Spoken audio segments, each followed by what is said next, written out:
There's no question about it. Ask any senior citizen residing in Frostbite Falls what the major event of the year is, and he'll reply, the Frostbite Falls Flotilla Festival. And why is that? 'Cause all the noisy kids are down at Veronica Lake. Ah, peace, it's loudmouth butterfly. You really couldn't call it a lake. It's more of a pond. That is, well, actually, I guess you'd call it a sump. At any rate, every boy in the general area had his boat ready to sail. Bullwinkle, you can't enter the race. I'd like to know why not. The rules clearly stipulate no human over 10 can participate. I'm about as inhuman as you can get. You're a moose. And that's another reason.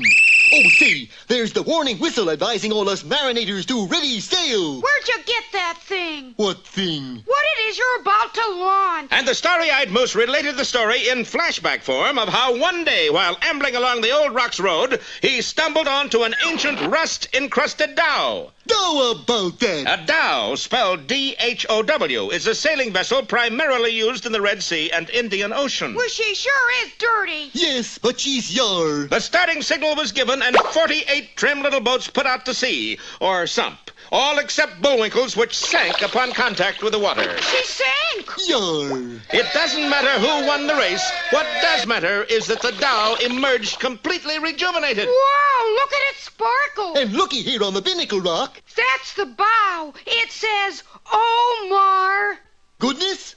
Khayyam. Omar Khayyam. Hokey smokes, what do you suppose it means? Only the library could provide the answer.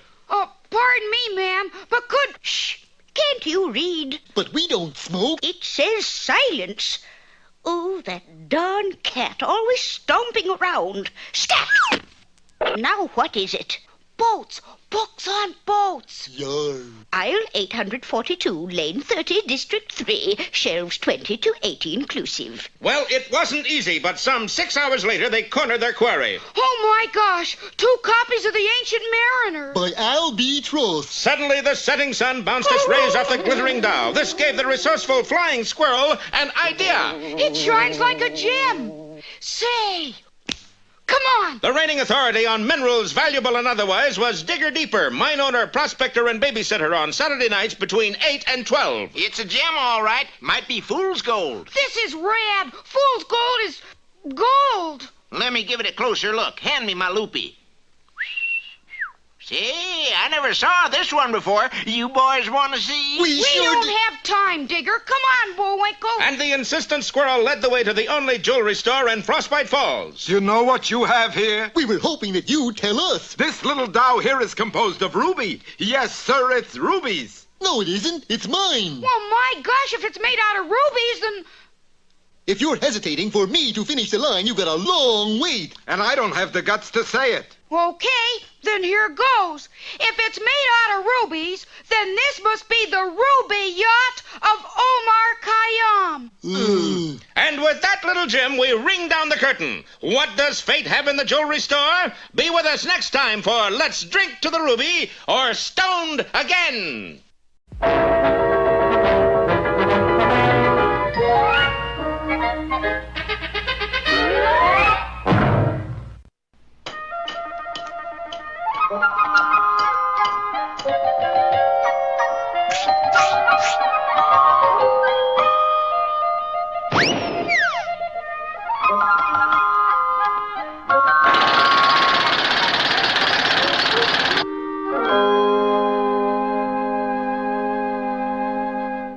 Junior, my boy, I've done it. What's that, Pop? I've written the great American fable. How's that again, Pop? I can see it now. My name going down in history alongside of such immortals as Shakespeare, Dante, Balzac. Alfred E. Newman. The toast of Parisian literary circles, tease. What's the name of the fable, Pop? The name of the... Oh, yes. Well, it's called The Fox and the Woodman. Nice ring to that, huh, Junior? The Fox and the Woodman? The great American fable, huh, Pop? This I got to hear. Will you lay it on me, Pop? Why, certainly, but don't get any ideas. I've sent for the copyright. I'm your son, Pop. If you can't trust your own son... Yeah, oh, that's right. I got carried away. You remember all that trouble I had with Mother, what's her name? Goose? Yes, Goose. Mother Goose stole every idea I had. In fact, I had to get out of fairy tales and into fables on account of her. Well, Junior, our story starts out like this. I've got problems. You see, I was a very peaceful fellow by nature, but it seemed that no matter where I moved, I seemed to always get into trouble. I guess it's because I have such a sneaky face. Now, don't give me that, oh, no, you haven't, Jazz. No, I've got a sneaky face. All of us foxes have sneaky faces. We've got the reputation for being sneaky, like a fox. Well, anyway, I had so much trouble in the city, moving from neighborhood to neighborhood, always running with the wrong crowd. Rats, weasels, alley cats. Not that I like them, mind you, but with a face like mine, who can be choosy? There, here comes Fox now. That must be the leader. The one over there with a sneaky face. That's him, the sneaky one, the one with the sneaky face. Well, anyway, like I was saying, I had so much trouble in the city that I decided to move to the country. You know, thorough, communing with nature, trees, brooks, grass. Get away from the rough crowd I was hanging with. Meet some nice, honest people, the start of a new life. Yoicks! There he is! Yoicks? Yoicks? Oh, perhaps this is the way these simple, honest country folk greet new arrivals. Yoicks there! Yoicks! It is I, Reynard the Fox. There he is! Over there, I said. If this is a greeting, who needs it? Pardon me, sir. I couldn't help noticing what an honest face you have. Yes, I do have an honest face, don't I? Oh, the most honest. Say, with a face like that, I was wondering. Yes? Well, you see, there's a bunch of hounds and hunters chasing me. There he goes now! Yes, I see there are. Well, I know this is an imposition, but with your honest face and everything... Over here, sir! I was wondering if you... Well, I mean, I hate to be a drag. Over here, sir! Could you hide me? I couldn't hear you for all that commotion. What did you say? You weren't paying attention. Now listen. Could you hide me? Why not? Well, there's one thing, though. Would you mind not telling them where you've hidden me? I mean, in case anyone should ask. Oh, I won't say a word. So he hides me in this giant pot, and he sits there with his honest face, waiting for the hunters to arrive. I say, Woodman, have you seen a fox with a sneaky face? Oh, charades. Let's see now. One word. Category. One word. Sounds like box. Locks? No. How about fox? That's it. Fox. Where is he? Wait. Oh, second word. Preposition. Of, at, but, in. Oh, that's it. In. Fox, in. Third word. 3 letters. Round. No. Eat out of round. No. Bowl. Pot. That's it. Fox in pot. But let's face it, old bean, there's nothing in this pot. And especially there's not a fox in this pot. But I told him to hide there myself. That's right, Woodman. And you said I had such an honest face. An honest face and the heart of a fink. We foxes may have sneaky faces, but at least we don't go around having people hunts. Think that over. Tally-ho! So I went back to my group in the city. You know, rats, weasels, alley cats. For there was one thing I found out. It takes more than a face to be honest. You got to have it here. Right, Rat? They're right, Fox, but listen, that's an interesting idea, you know, those people hunts. I mean, with the horses and the hounds and the color, the sound of the horn, the chase. Oh, come on! Well, there it is, Junior. Succinct, beautiful prose. Pulitzer Prize stuff, don't you think? There's no moral? Yeah, the moral. All right, let's hear it. Open the case of an honest face, and 9 out of 10 times you'll find beneath the case is a horrible face that is sneaky. Open the case. Yeah, all right, Gina. All right, Junior. All right.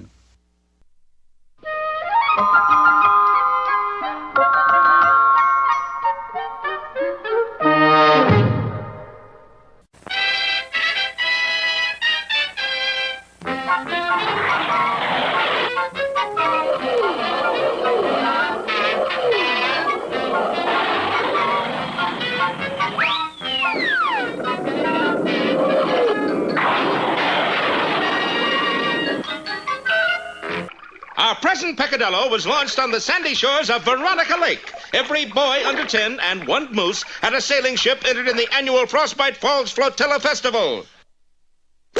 They're off and sinking. Yes, Bullwinkle's boat plunged to the bottom. But when salvaged... It glitters, it gleams. Actually, it took the trained eye of a master jeweler to determine its true identity. First of all, it's running a little slow. It's not a watch, it's a ship. I stood watch on a ship.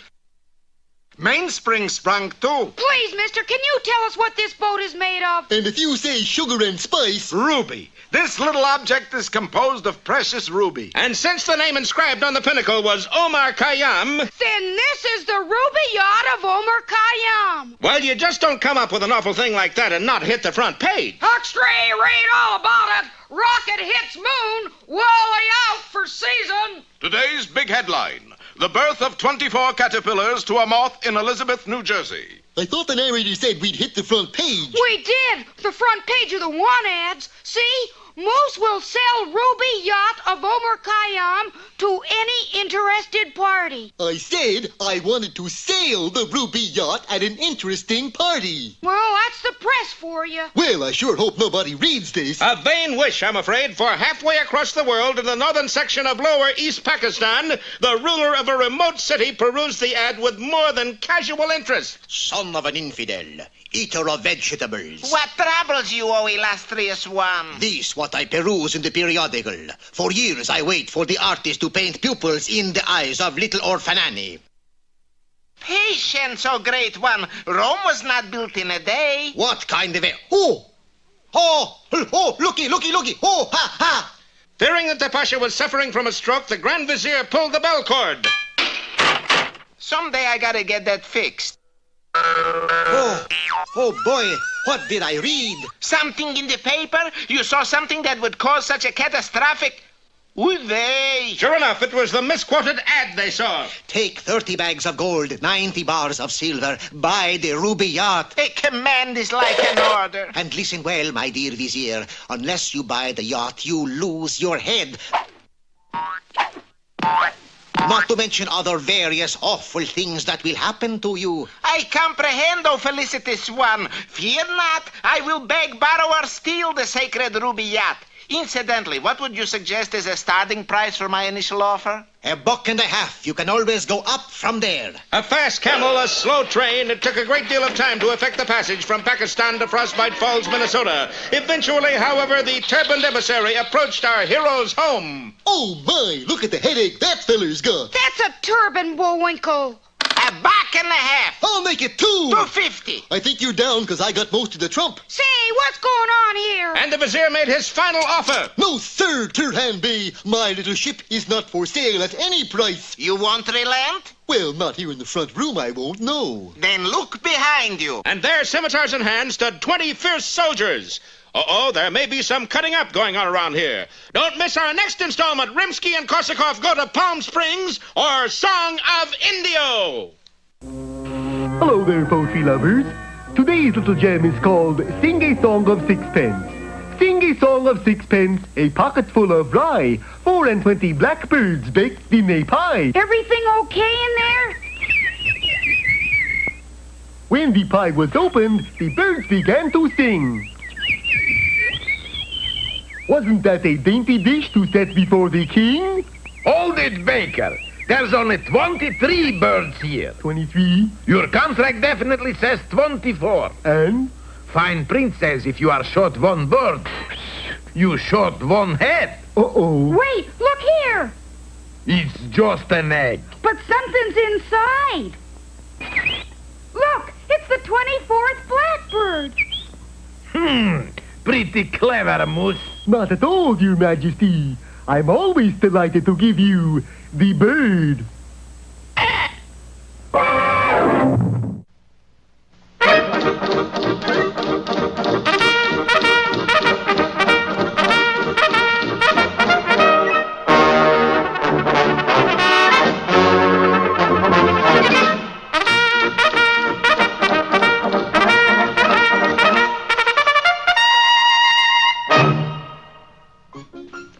The month was June in the Canadian Northwest, and once again Dudley Do-Right's heart turned to Nell. Nell, Nell, Nell, Nell, Nell. Your name sounds like the ringing of a bell. Oh, Dudley, I know my name sounds just like a bell, but is that enough? A pretty name, a pretty face. But while I stay here and do the household chores, you go out into the world where there's excitement, adventure. But Nell, that's the way things are. That's Mountie business. We always get our man. How about women? How's that? Do you always get your women? I hadn't thought about that. Of course you don't. Women are too smart for you. Besides, if you do always get your man, why is Snidely Whiplash still at large? It will take some doing, but I'll bring him in. Haw. But? I said haw. I could bring in Snidely and all his henchmen with no trouble at all. All right, Dudley. You change places with me and I will show you. Well, all right. Homer, do you know why I can get away with all my nefarious mischief? I don't even know what nefarious mischief means. Because I am not 1 jump ahead of Dudley Do-Right. I am 8 jumps ahead of Dudley Do-Right, but that's to be expected of anyone who has a hyphenated last name. Snidely! They have replaced Dudley Do-Right on a Mounties with another Mountie. How can you be sure? Because there was the strange Mountie riding on a horse. We must work fast, Homer. We must put a cordon of our most trustworthy henchmen around the shack. Right. What's a cordon? Life moves in mysterious ways. This morning I was Dudley Do-Right of the Mounties. This afternoon, Dudley Do-Right, homemaker. Oh, Nell, after you finish sweeping in here, could you tidy up my office? Oh, and another thing. I think you're seeing altogether too much of Dudley Do-Right. Well, you're even beginning to look like him a little. Inspector Fenwick, I am not your daughter, Nell Fenwick. I am Dudley Do-Right. Then what are you doing in that funny apron? That's what I'm trying to tell you. Nell has switched places with me. She is out trying to bring in her man, and I'm doing the housework. Bring in her man? Don't you know what this means? A thing like this could lead to woman's suffrage. But when Nell reached Whiplash's hideout, she found it well guarded. Why don't you boys come up to the RCMP camp and see me sometime? Wow! But, Inspector, you know what we all go through to get our man. Nell hasn't a ghost of a chance to get her man. Not a ghost of a chance, eh? And now, Snidely Whiplash. We must stop Nell from bringing in Snidely Whiplash. If she brings in Snidely, there'll be no stopping her. She may become the first woman Prime Minister of the Commonwealth. What in the world has happened to my cordon? Where have my men gone? They all went off with Dudley's replacement. Put up quite a fight, did they? No, they seemed to go willingly. What am I going to do? What am I going to do? Well, you better do it fast, because here he comes now. I know what I'm going to do. What any red-blooded villain would do. Hide. Snidely Whiplash, give yourself up in the name of the mounted police. Oh, Nell Fenwick. Come along now, Whiplash. You are my prisoner. No, Nell, I think you have that a little twisted. The way it looks now, you are my prisoner. Oh, but Snidely, don't you see? I have to make good. This is my big chance, and now you won't come with me. I can't stand to see a woman cry. Stop it, Nell. I'll go along with you. She caught him, Dudley. Oh, we've got to help Snidely escape. Psst, Snidely. No, thanks. It's no use, Dudley. Snidely's petrified with fear. But I have a plan. All I ask is that you agree with everything I say when we get back to camp. Dudley, Father, I did it. I brought in Snidely Whiplash like I said I would. Where is he, Nell? Why, right here, Father. I don't see Snidely Whiplash. Do you, Dudley? Why, yes, sir, Inspector Fenwick. He's right over. Oh! Are you quite sure, Do-Right, that you see Snidely Whiplash? No, Inspector, I can't see anything. Well, Nell, you can see for yourself. Dudley can't see Snidely Whiplash. I can't see Snidely Whiplash. So we may presuppose that Snidely Whiplash is a figment of your imagination. Well, Nell, I tried. Father, that figment of my imagination is about to blow up the RCMP camp. That's right, Nell. Figment did blow up this camp. Hairy Figment. Dudley, I want you to bring this hairy Figment in at once. Yes, sir, Inspector. Hairy Figment?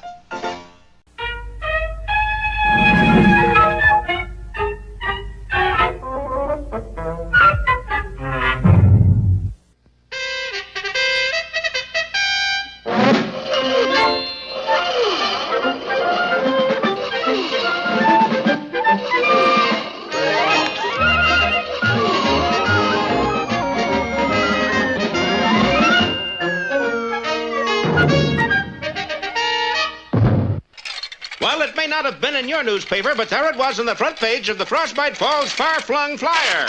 And you can see why it's called Far Flung. Boy, look at the headlines. Moose uncovers long-lost ruby yacht of Omar Khayyam. Pretty little doodad, isn't it? Sure is, and it must be worth thousands. A low estimate to be sure, especially to the ruler of a certain remote city in lower North Pakistan. For years, the ruby yacht floated in this sacred bathtub. It was our talisman. What's a talisman, oh grandiose one? Okay, let's just say it was our good luck token. You desire this humble Grand Vizier to recover the ruby yacht, oh esteemed one? Let me put it this way.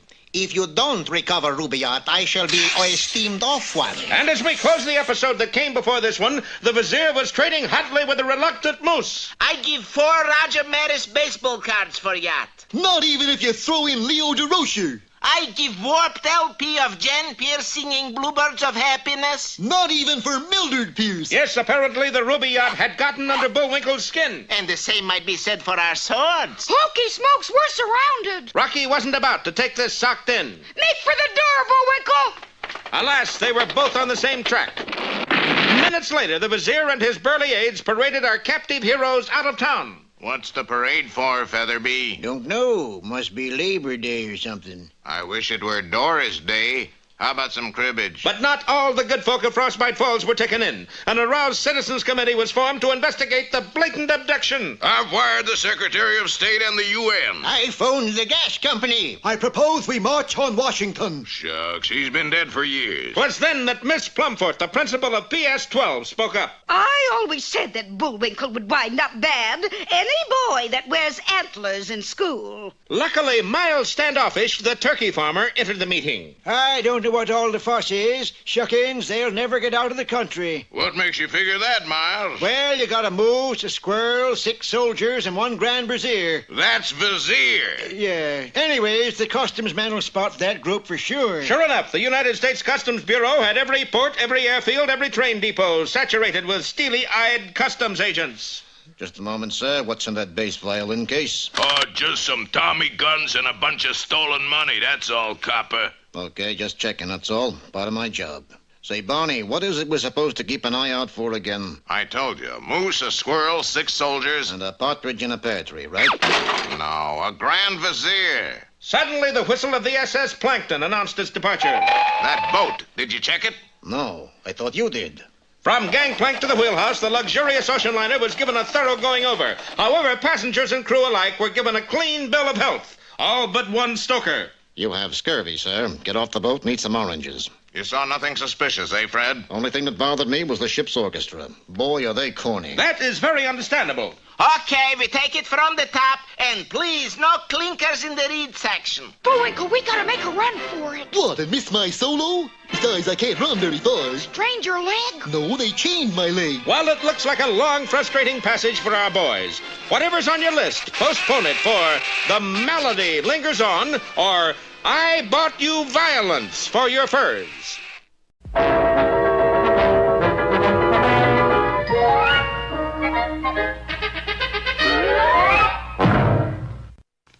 now, here for all you men of letters is Mr. Know-It-All. Hello, mailmen! Today's dissertation is subtitled, How to Escape from Devil's Island and Get Away from It All. Supposing you were incarcerated on Devil's Island, and supposing further still you had served 10 years out of your 30-day sentence, you would want out. And this is how you would do it. First, you would put on your bathing suit, then walk out of your cell and go directly to the warden, who is standing on the edge of a high cliff. Good morning, 1, 2, 3, 4, 5. Good morning to you, merciless jailkeeper. For my recreation period today, I am going to swim to the mainland. Having completely pulled the wool over his eyeballs, you make the leap, and you're on your way out. Fortunately, so is the tide. After returning to Devil's Island, they put you where they put all the incorrigibles, in the kitchen. You going to peel potatoes till they're coming out of your ears? This should give you an idea. Putting a potato in each ear, you jump into a sack and await shipment to a foreign port. Of course, there is always the danger they are having potato soup for dinner. Whoever peeled these spuds did crummy job. I'm doing the best I can. And that is how you escape from Devil's Island. But Mr. Know-It-all, you didn't get out. I most certainly did, by joining the baseball team. And that's how you escaped. Sure. 3 strikes and you're out.